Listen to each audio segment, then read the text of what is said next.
Siem Reap ចំណាប់អារម្មណ៍ខ្ញុំប្រជាជន slot boat ហើយជីវធម៌ខ្ពស់ដោយសារគាត់មានការជំរាបសួរនៅពេលដែលជួបដំបូងជំរាបលានៅពេលដែលចាក់ចេញគឺច្រើនអញ្ចឹងខ្ញុំបានទទួលការស្វាគមន៍ក៏ដូចជាស្រឡាញ់ពីបងប្អូននៅខេត្តសៀមរាបហើយជាពិសេសហ្នឹងថ្នាក់ដឹកនាំតែងតែបំពេញនូវភាពខ្វះខាតដែលមានលោកអភិបាលខេត្តគាត់បានផ្ដល់ជូននៅតម្រូវការចាំបាច់ដែលទេសចរអំណាចត្រូវការបាទជម្រាបសួរបងប្អូនគ្នាឥឡូវនេះខ្ញុំកំពុងទៅនៅតាមដងនៃមាត់ស្ទឹងសៀមរាបដែលខាងក្រោយខ្នងរបស់ខ្ញុំនេះគឺជាការអានសិទ្ធិនៅតាមទីសាធារណៈដែលបានរៀបចំឡើងដោយបងប្រុសអុកវ៉ាន់ដេផងដែរឥឡូវនេះគឺគាត់បានមកដល់ខេត្តសៀមរាបរបស់យើងហើយគាត់បានដាក់សិទ្ធិឲ្យបងប្អូនដែលយើងនៅសៀមរាបហ្នឹងគឺ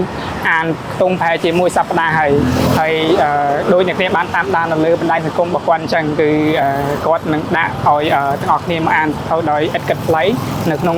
ខេត្តសៀមរាបរបស់យើងគឺខ្ទង់3សប្តាហ៍ហ្មងនៅគ្នាគឺអាចថាច្រើនជាងខេត្តផ្សេងហ្មងហើយខេត្តសៀមរាបនេះគឺជាខេត្តទី10ហើយដែលគាត់បានមកដាក់សិទ្ធិដើម្បីឲ្យប្រជាពលរដ្ឋរបស់យើងគាត់មក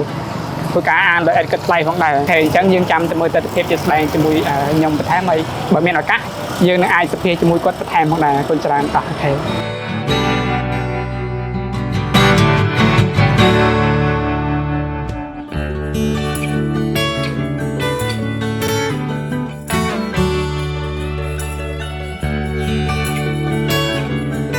ជាប្រភេទភាសាខ្មែររបស់យើងហើយហ្នឹងហើយគឺអាចថាមានច្រើនខ្លាំងមែនតើអញ្ចឹង1700ក្បាលគឺអ្នកគ្នាអាចមកធ្វើការអានបានបន្ថែមផងដែរនៅក្នុងនឹងអីចឹងណាអូខេបើនៅកន្លែងគឺមានជាប្រភេទសភៅជាសភៅទស្សនៈហើយនិងសភៅក្មេងៗបន្ថែមផងដែរនៅនឹងគឺអាចមានសភៅច្រើន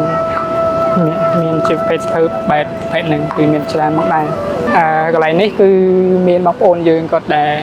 គាត់បានសភៅដែរគាត់យកទៅអាននៅតាមម្ដងមួយស្ទឹងគឺទស្សនវិជ្ជាគឺអាចថា fresh ក្នុងការដែលអានសភៅផងដែរអញ្ចឹងមានមួយផ្នែកខាងនោះហើយផ្នែកខាងនោះហើយនៅផ្នែកខាងនោះគឺមានបងប្អូនយើងអង្គុយទស្សនាដោយការអានសភៅបន្ថែមម្ដងហើយមានខ្លះគឺគាត់មកជួយក្នុងការថតផ្សព្វផ្សាយក្នុងការដែលដើម្បីលើកកម្ពស់ការអានបន្ថែមនៅក្នុងខេត្តសៀមរាបបើយើងមិនដែលសារគាត់នៅហ្នឹងគឺរយៈពេល3សប្តាហ៍អញ្ចឹងអាចមានពេលច្រើនដែលបងប្អូនអាចមកអានសភៅនៅទីនេះបន្ថែមផងដែរតែខ្ញុំនឹងរកសភៅមកក្បាលដែលខ្ញុំចូលចិត្តអានហើយខ្ញុំនឹងអង្គុយអាននៅទីនេះបន្ថែមមកដែរហើយដោយសារពេលខ្ញុំថតចប់ខ្ញុំនឹងអង្គុយអាននៅនេះបន្ថែមអាចថាសភៅនេះខ្ញុំអាចអានបានអញ្ចឹងណាអូខេអញ្ចឹងខ្ញុំរកសភៅដែលខ្ញុំអាចអានបានអាចថាខ្ញុំមានពេលប្រហែលជាខ្ទង់2ម៉ោងដែរអញ្ចឹងខ្ញុំដឹងថាអានសភៅនេះអត់ចប់អត់ទេដោយសារប្រភេទសភៅខ្ញុំទីចិត្តជាប្រភេទសភៅបែបទស្សនៈហើយនឹងប្រឡងលោកផងដែរអញ្ចឹង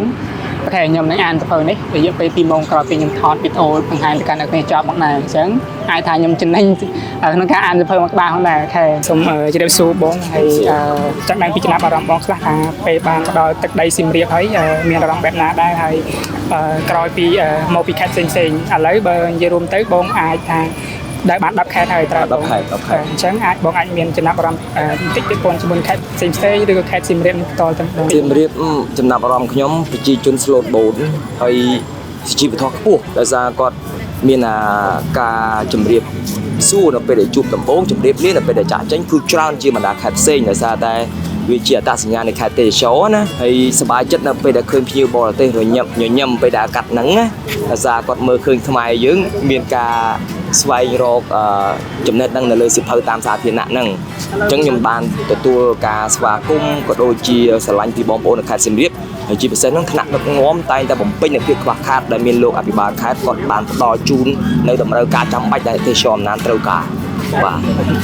អញ្ចឹងចាប់ពីបន្ទាប់ពីខេត្តសៀមរាបទៅបងទៅខេត្តណាបន្តទៀតចប់សៀមរាបរយៈពេល3អាទិត្យបូកថែម4ថ្ងៃខ្ញុំនឹងឆ្ពោះទៅកាន់ខេត្តកញ្ចេះខ្ញុំនឹងស្នាក់នៅ12ថ្ងៃនៅខេត្តកញ្ចេះតែម្ដងថ្ងៃ30ហ្នឹងមានការនិមន្តពីសម្ដេចព្រះសង្ឃព្រះអង្គប៉ិនសែមព្រះអង្គនឹងចែកចាយនៅអត្ថប្រយោជន៍នៃការអានសៀវភៅសម្រាប់សាធារណជនចូលរួមនៅថ្ងៃទី30វេលាម៉ោង3រហូតដល់ម៉ោង7យប់អញ្ចឹងនៅកន្លែង